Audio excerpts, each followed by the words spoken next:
To know your business, you have to read. If you think about 2024, there will be 68 presidential elections this year. There are 110 wars in the world. Like one day we're discussing that we're sending people on Mars, very advanced, not just technology, but advanced thinking. Next day we're hearing in the newspapers that there are pirates who attacked particular ships. So we have to take all these components into consideration. The world, the country, the state, the company, the needs of that particular department.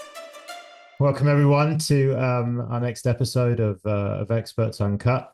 I'm very pleased to have with me Natasha Gurevich, a prior Chief Procurement Officer at Nike, or as Nike for our European listeners.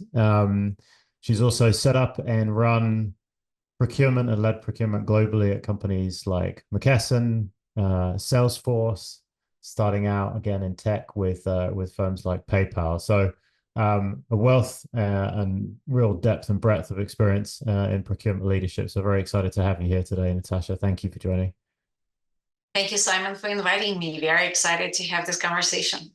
Yeah, it's been a long time in the making, I think. The procurement ecosystem and network is pretty broad. I've had a lot of people that have mentioned your name over the years, people that you've worked with, prior colleagues, people that have been lucky to be in your teams. But I was glad to get to finally meet you this year and excited to have you on today. So thank you. I think one approach that we like to take, at least with this, is to really start at the beginning, learn a bit more about you before we go into some of the areas and topics where you've got deep expertise. So I think people just love to learn about you. I mean, how did you get started in procurement? How did the journey really kick off? I think that'd be fun to hear. Procurement happened to me. I stumbled into it, and that was a very fortunate stumble. So 25 years ago, I moved to the States 27 years ago, and 25 years started my journey in procurement as a temporary buyer at the Gap. And my first assignment, I was a print buyer checking accuracy of the business cards. And as you know, everyone take their business cards very personally. And so it was, as I thought at that time, that it was a very important task. But it was certainly a fascinating job. Truth be told, I did not know what procurement or printing or corporate world was before that.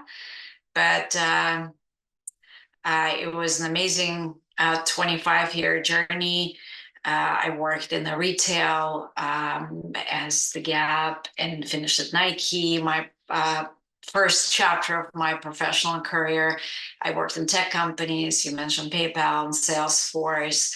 I worked on consulting side a little bit with a company called Procurian, which is now part of Accenture, and on IBM, where I actually was building procurement programs for my clients. And through the clients like Starbucks and Clorox, I got exposure to more organizations. So I worked at McKesson, which is medical supply distributor. So I got very fortunate exposure to all sort of industries, and they solidified my commitment to procurement, and frankly, my love for this field, which is not always well understood and appreciated, but certainly is my passion. Yeah, I love it. I mean, those are some pretty iconic brands, right? I mean, from a West Coast perspective, those are the biggest and the brightest and some of the most successful companies that have come out of the Bay Area and Northern California. So that's super, super cool. I think one thing that I really enjoyed when we've chatted in the past as well is about from your prior experience in moving up the ranks, you've taken some kind of pretty bold moves on core areas of procurement. So, terms that I noted down in my book last time we chatted were things like don't RFP everything, and concepts like not necessarily setting targets for cost takeout and cost reduction, but keeping a very close eye on operations metrics and driving the organization in that direction. What organization was it that you were working at, or that you were specifically leading, where you started to make changes, right? Kind of molding your approach into, Natasha's leadership style versus things that were kind of more commonplace. To protect the confidentiality of Sure. my former employers, I'm not going to name the company if you don't mind, but I Sure. would rather focus on what was shaping me as a procurement professional Yeah. and as a leader. So I would say that leadership journey kind of like started from eBay, right? So Okay. I was hired by eBay at the time when it acquired PayPal. And while eBay had a well-developed procurement organization, they needed to build procurement organization for PayPal. And I started as a one-woman show. And when I left the team of about 10, 12 people, um, uh, providing full spectrum of procurement support to PayPal. And I started my career back in Russia, Mhm. uh, and I was a founder and a principal of a vocational school. So leading people was not new to me, but leading people in the US is very different than leading people in Russia. It's kind of like I was up to a rude awakening that you can't tell people what to do in the United States, just as you had to adapt and adjust your pronunciation of Nike to Nike, Yeah, for right? sure. So the same, the culturally and from communication perspective, the approach is very different. And I would say that eBay signifies the beginning of my leadership journey. As for procurement journey, I always experimented with what works, what doesn't, Mhm. especially when I was on consulting side. And I'm like, we have so many clients. Do we have to run a contingent labor RFP for every client? Or can we just take the best practices from there? I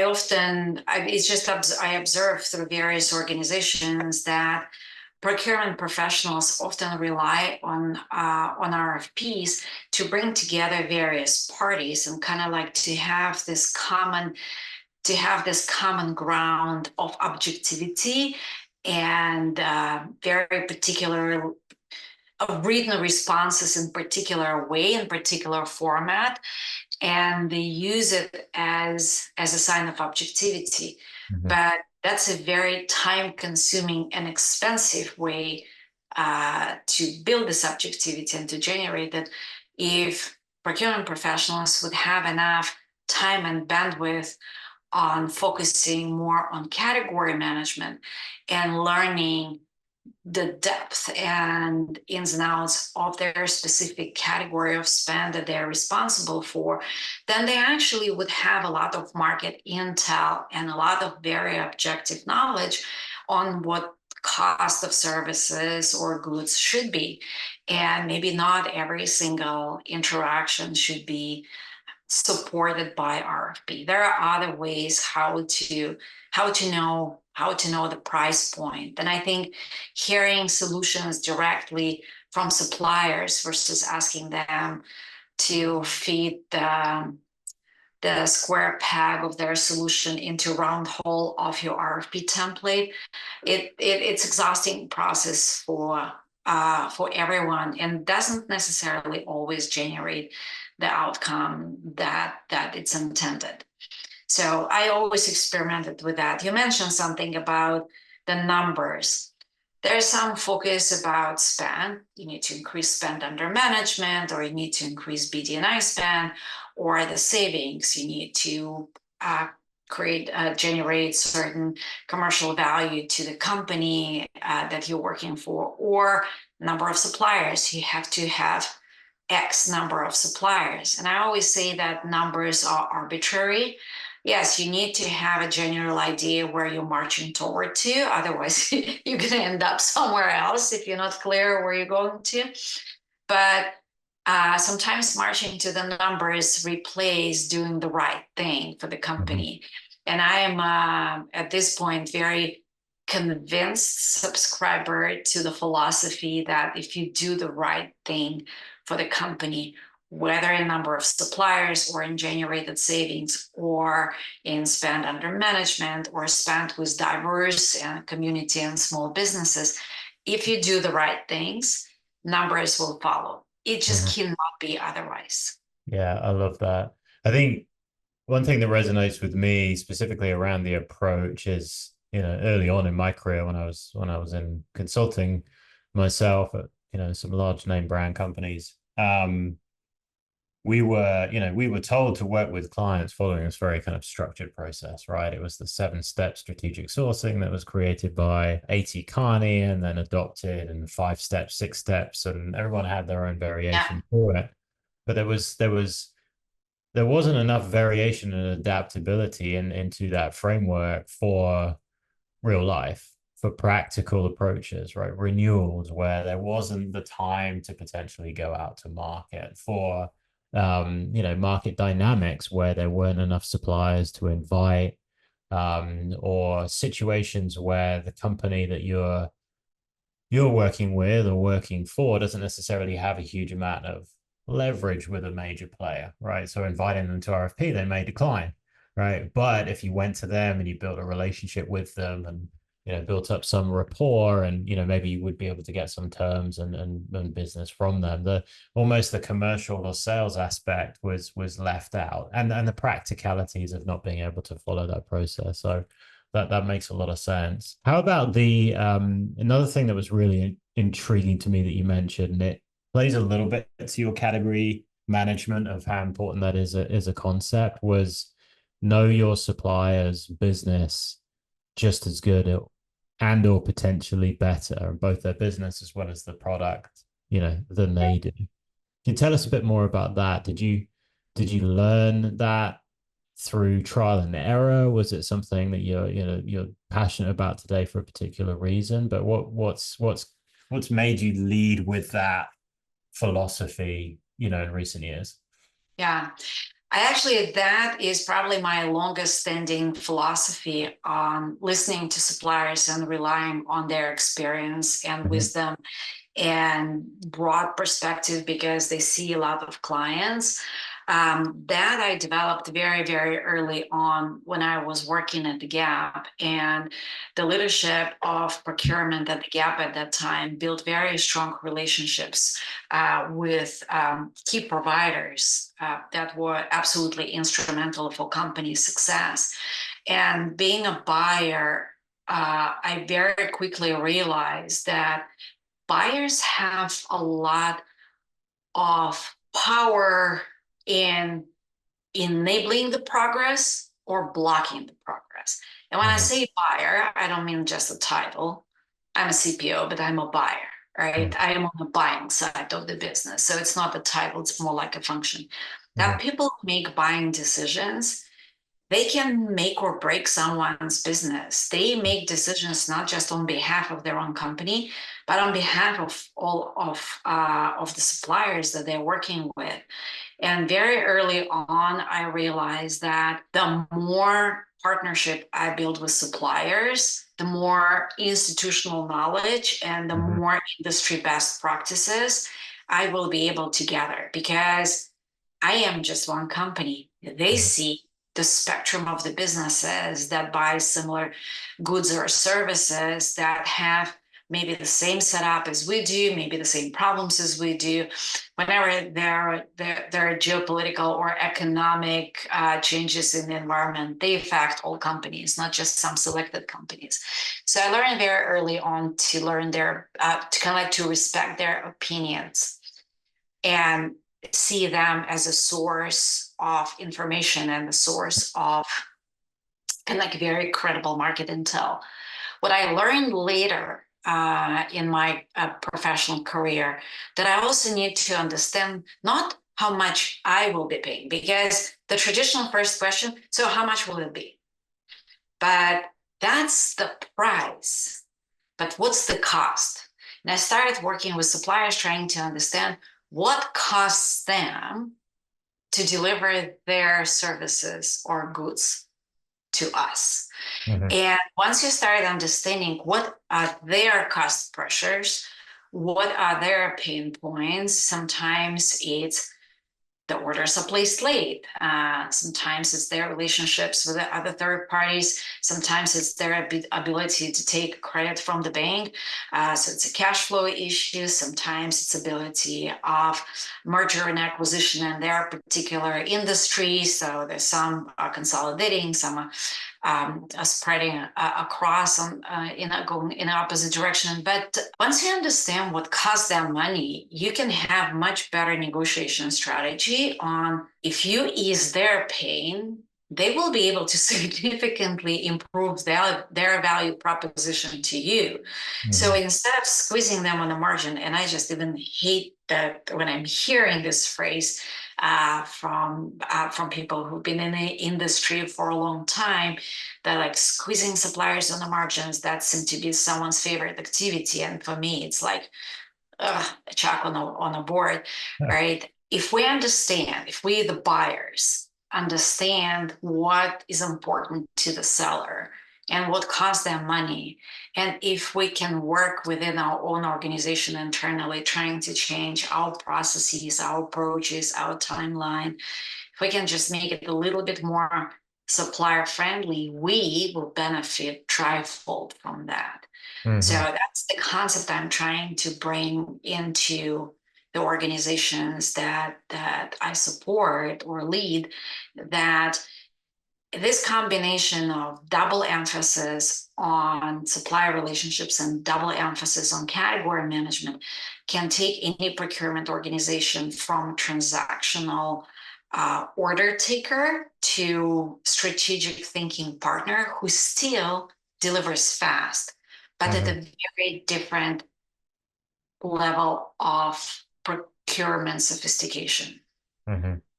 Yeah, I love that. I mean, really removing all of the unknowns, right, in that relationship, and caring, I think, to the extent at which you actually want to find the answer, you know, for the benefit of the supplier to show them respect, but also Yeah, so you truly understand whether you're getting a good deal or not. I've always challenged companies or clients I've worked with in the past to say that, you know, the company that spends the most amount of money doesn't always get the best terms, right? On aggregate. I mean, there's no, you know, you talk to any chief revenue officer and ask them for, you know, for a summary of terms ranked by, you know, customer and customer spend. It's never going to be a kind of a direct alignment. And the reality is the cost of working with that customer, the time at which they signed their deal, how hard they pushed, the frequency in which they've asked for renegotiations, you know, the changing cost pressures, and even just delivering to their location, something as simple as where the deliveries need to be made to, the frequency, yeah, you know, the turnaround time on orders, you know, how well they pay and they pay on time, etc., in accordance with the pay terms that might be negotiated. All those things have real monetary impact. So yeah, I think, absolutely. yeah. And also, it's kind of like if you're in supply chain, for example, if you're supporting from sourcing and procurement perspective supply chain, right? You do need to understand all these differences between the last mile, truckload, less than truckload. Like, and Mhm. you have to really be able to figure out the solution together with your transportation partners and with your transportation stakeholders on what's the best mechanism. Because also we now have different ways of delivering things, right? And the same difference, they start existing in every category. There used to be this phrase that nobody gets fired for hiring IBM. Mhm. That's no longer the case, right? Because we started paying attention to small businesses, because sometimes small businesses are more agile, they are more fine-tuned with their consumers directly because they're just interacting with them on a more frequent basis. Mhm. When we were building diversity and inclusion programs, program for one of my former employers, we were focusing not just on diverse aspect, but also on small aspect, because during COVID, the small companies adapted to the change environment Mhm. much faster, and they were able to deliver services that were kind of like more pointy, more targeted specifically to what we needed versus just like brush strokes Mhm. that sometimes larger companies deliver. So nothing bad about large companies. So very often you need to use the behemoth of the industries because they have global presence or they have multiple practices that the company, broader company, can utilize with a greater return, greater benefit. But knowing the market around you, knowing who are the players, and not just those names that appear in, like the procurement magazines or on the front pages of some publications, but those who are maybe smaller and less known, but just as capable, or maybe from the niche perspective, even generate greater outcome. Yeah, that's great. And I think one thing as well that you likely bring to the table in general is there's a reputation to it as well. I mean, sales, CROs, account execs for similar companies, right? Especially ones that operate in the same regions, but also ones that have been around in those industries for a while. They talk, right? So, when they know that Natasha's calling or someone from Natasha's team and they've interacted with you in the past, then, they're likely, if anything, it can accelerate the conversation. So there's a real long-term kind of, multi-decade impact that happens in how you conduct yourself and interact with suppliers that has a price point to it as well, which I think's Yeah. pretty interesting. What about category management? I mean, we kind of touched on that a little bit, but it's something that you've obviously implemented at scale, with multi-billion dollar budgets. Are you a big believer in the full category management effort for every kind of key category of spend, or are there some that you where you believe it's absolutely necessary, and others where it's more of a kind of a nice to have? I'm a big believer that the key component, like the key factor of successful procurement organization, is close relationships with the stakeholders Hmm. and who own the business, who own the budget, and we are supporting their business. Procurement is a supporting function. Hmm. One of the ways to get on the same page with the key stakeholders is to speak the same language, is to, for them, for the stakeholders to trust procurement to significantly impact and influence their business, i.e., suggesting which suppliers or agencies or firms to go with, suggestion on what are the right KPIs and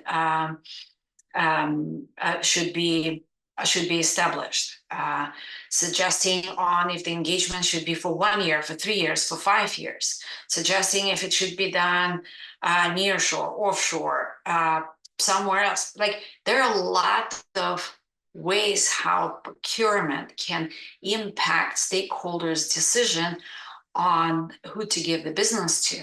Hmm. And in order to earn that seat at the table and to earn that voice that stakeholders will be listening to, procurement professionals have to have depth of knowledge Yeah. of the category. So they need to speak the same language with their stakeholders.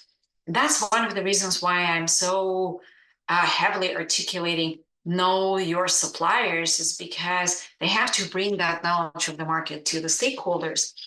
And one of the best ways to align with stakeholders is to share with them your vision of your strategy, how you're going to approach this category, what's happening in the world, what's happening in the industry, what global factors are impacting your decision. So if you think about it, if you think about 2024, there will be 68 presidential elections this year. We are currently in 110 military conflicts. There are 110 wars in the world. Like one day we're discussing that we're sending people on Mars, All right, so very advanced, not just technology, but advanced thinking about this. Next day, we're hearing in the newspapers that there are pirates who, just operating in the Red Sea, and they um, attack the particular ships, right? So there are a lot of factors that will impact many of categories of spend, right?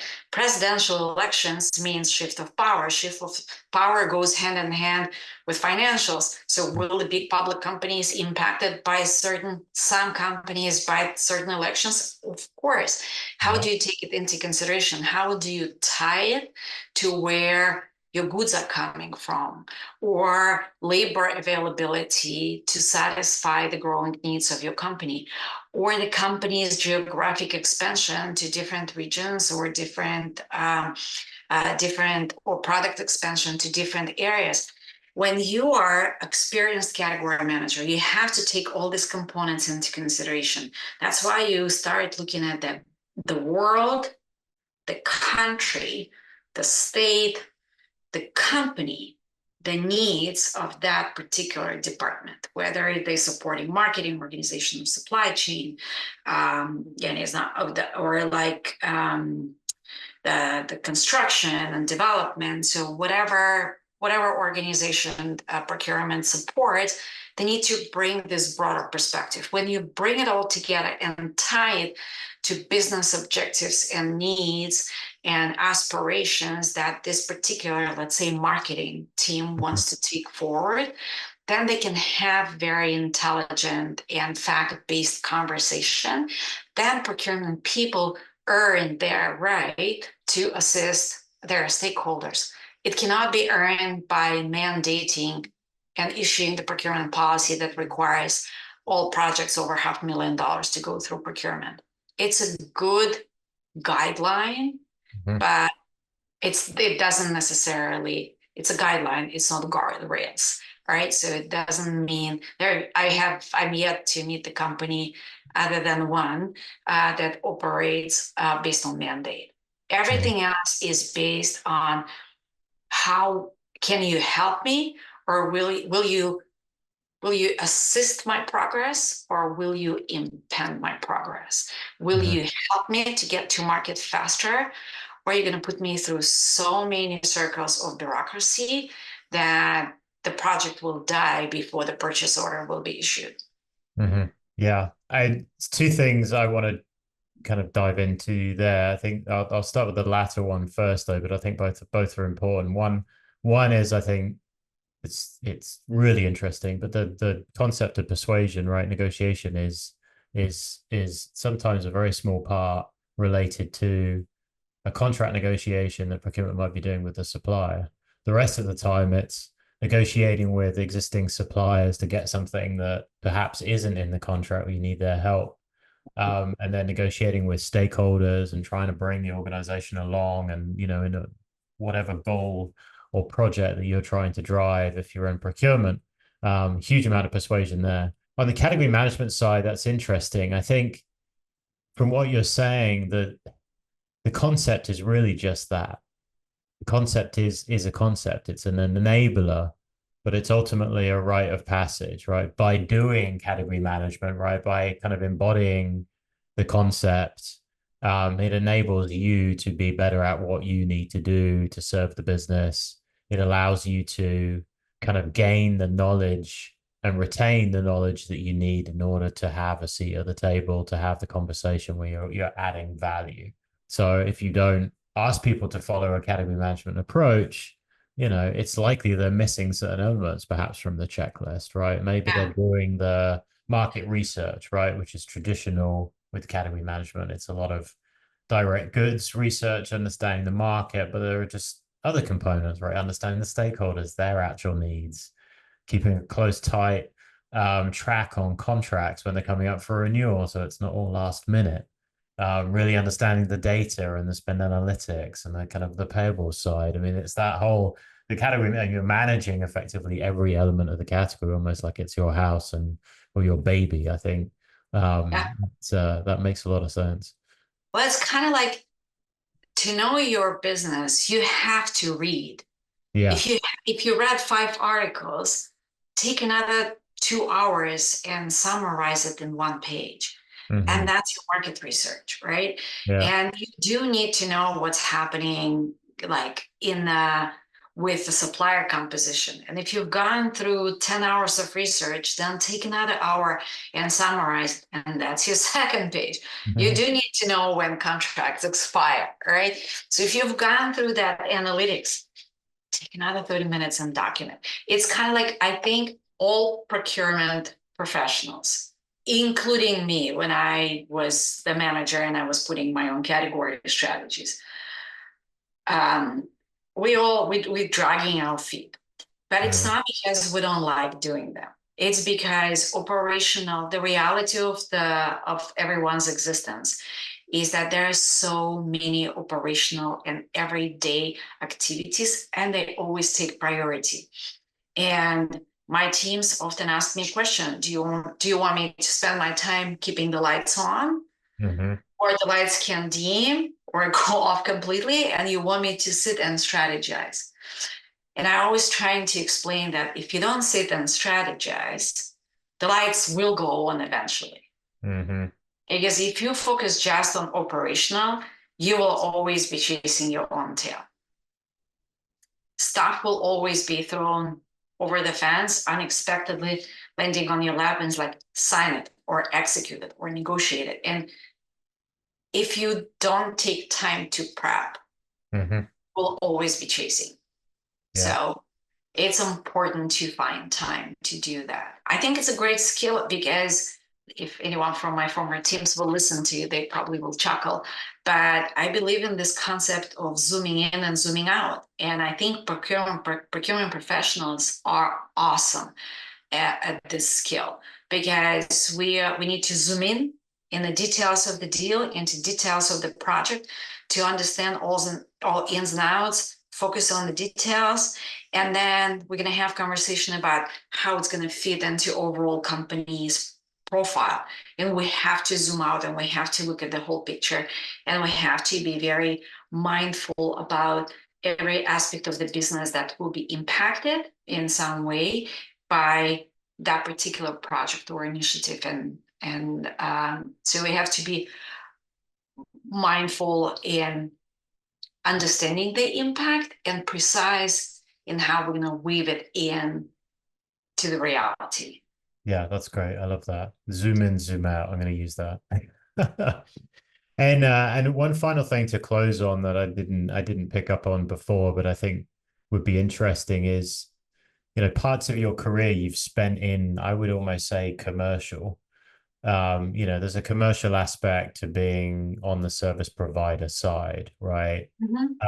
Is that something that you think has helped from stakeholder management, from firefighting, perhaps from dealing with other people's needs, in order to hit certain goals? Because you mentioned that that's important within the procurement as a function and the skill set. Is that something that you just have naturally, or that you kind of learned from being on the services end as well? Boy, at this point, I don't know what came naturally or was what learned. But I would say that 6 years on providing services to large organizations and building procurement organizations and procurement solutions, presenting different procurement solutions, it taught me a couple of things. First of all, very quickly switch hats, right? Because different customers and different geographies, and they had very different needs. And it's kind of like, nobody wants to feel that you are one of the three. We all want to feel that we are the one, right? So you need to learn and keep in mind a lot of details and specifics of their operation, of what's important to them, and that may not be important to others. You do bring some practices from one place to another, but only when it makes sense. The cookie cutter approach, like, I spoke with a lot of my peers, and we all have one common pet peeve, and that is the cookie cutter approach. When someone is just like giving us a solution that may not have to do much with our reality. So that's one thing that I learned. Well, switching quickly, right? And the same zoom in, zoom out concept. Some clients needed tactical participation in like, hey, help me to generate, I don't know, X million dollars of savings in the next 3 months. All right. 3 months do not give you an opportunity to do anything strategic. So it's a tactical implementation of a cost savings opportunity. Some asked us to work on full-blown transformation. So, and we were putting that in practice. It also helped me to see many different companies and how they operate, because my customers represent, I had government organizations that operated very differently. I had tech companies, I had retail companies, and different industries, different mindset, different way of processing information, different level of technological advancement. So it all helps to build perspective. So as I said from the very beginning, I'm very passionate about procurement because I think our field is populated with amazing thinkers and amazing problem solvers. And one of the reasons why you can put procurement person in front of any problem that they haven't faced before, and if they don't know the answer from knowledge perspective, from previous experience perspective, they will certainly figure it out fairly quickly, just because we are always facing either the projects or category of spend or the initiative that we may not have dealt with before, right? It's it doesn't matter how well you know, let's say, let's just stick with marketing for a second. It doesn't matter how well you know, for example, digital marketing.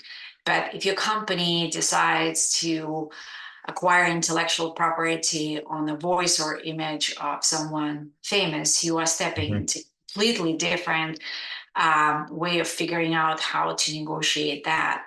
Or if your company decides that we will be participating as an advertiser in the next Olympic Games, and we haven't ever played a place in Olympic Games, then again, you're dealing with completely different problem that you need to figure out how to help your marketing colleagues to solve.